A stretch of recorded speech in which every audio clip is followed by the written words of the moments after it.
Hello po. So ayan, gusto niyo po ba matutunan ang satin rose na ito? Pues sa video po natin na ito ay tuturo ko po kung paano po i-assemble itong mga petals sa stick. So ayan, panoorin niyo po sana. Ayan, una po, ihanda natin yung ating mga petals. 16 nga po pala ito at may tutorial na po pala ako nito. Nasa comment na lang po yung link. At stick, syempre, at saka yung glue gun with glue stick. So, ayan, i-ready na natin ang petals. I-set aside muna natin. Kuha muna tayo ng isa. Saka, natin lagyan ng glue gun dito sa may gilid. Ayan, ingat lang po. Pasok-pasok po ang abot nyo yan. Ayan, tsaka natin ikabit yung isa. Wag pong pantay. Kailangan po medyo tagilid siya para po magandang kalalabasan. Ayun, ulitin lang po natin yung proseso. So, ayan, sa ginawa ko pong tutorial ng petals is 13 lang po yun. Pero, hindi po kasi ako nakontento kasi ang pangit po ng pagkagawa pag 13 lang. Parang nakukulangan ako. Hindi sa pangit, nakukulangan. Yun. Kaya ginawa ko po siyang 16 pieces. So, ito, yung ngayong ginagawa natin is 16 pieces po. Ayan, ganyan din lang po natin yan. Ulit-ulitin lang hanggang sa matapos po natin to. Hinihiwalay-hiwalay ko kasi inilalagyan ko muna yung petals sa mga glue stick. Kaya ganyan, parang ang gulo tignan. Pero, ipagsasama-sama ko rin po yan hanggang mabuo siya na parang pabilog na mahaba. Ganun po. Ulit-ulitin lang, ingat lang po talaga. Tignan niyo po yung daliri ko, may paso na ako. Nakakapaso po ang glue gun. Yung dulo na yung bakal nun. Kaya ingat-ingat po talaga. Ilang beses na ako napapaso. Tapos minsan naiiwan po yung glue stick sa kamay ko. Meron na nga sa mga kuko ko. Naiiwan na. Yan, ulit lang po. Linawin ko lang po hindi po ako expert sa paggawa nito. Kayo po kung gusto nyong gayahin, okay naman po sa akin. Hindi lang naman din po akong gumagawa nito. May mga iba din po mga magaganda pang tutorial na ginagawa. Ito, napanood ko lang at na-inspired ako. Kaya ginaya ko. Pinagkakakitaan ko. Pero hindi yung malaking naman. Minsan walang benta. Minsan meron. Ang benta ko palang okay, yung occasion na Mother's Day. So, ayan po, pinagdudugtong ko na. Ayan pa, mabubuo na siya, unti na lang. Ngayong month po ay hindi pa ako nagbebenta kasi nire-ready ko nga po yung mga petals.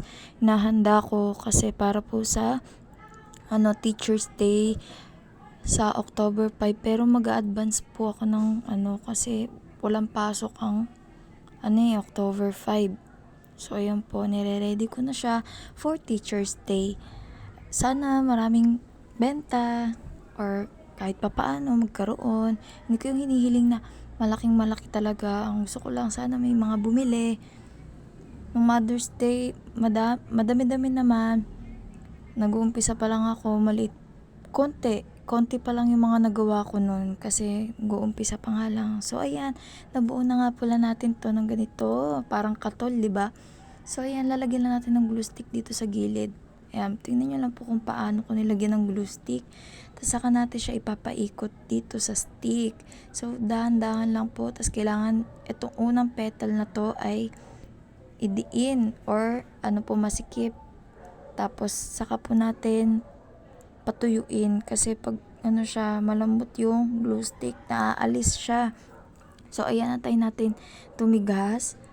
Tapos saka natin ulit lagyan ng glue stick yung mga yung mga kasunod pa na petals. Ayan, nilagyan ko.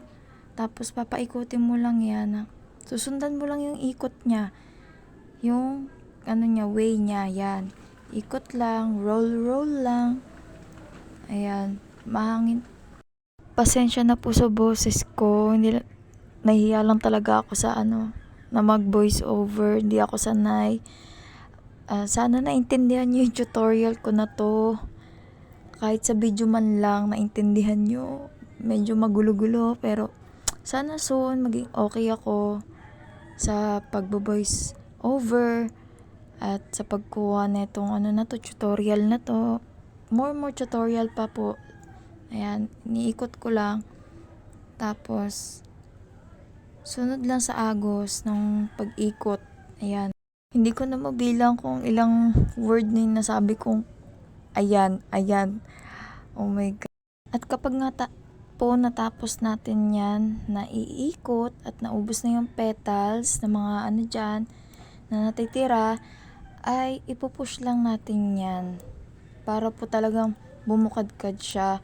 At saka wag pong ididiin masyado yung pagkakaikot para naman po medyo maluwag-luwag siya, yung walang butas na makikita. So ayan, ganyan, pinush-push lang, wag po maidiin yung pagkakaikot. Tapos ayan, push hanggang sa magbukadkad siya. Hindi siya yung pipi na pipi. Ayan.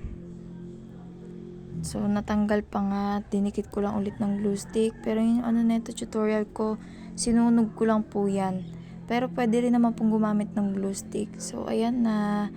Buo ng ating satin rose. So, yun lang po. Sana naintindihan nyo yung tutorial ko.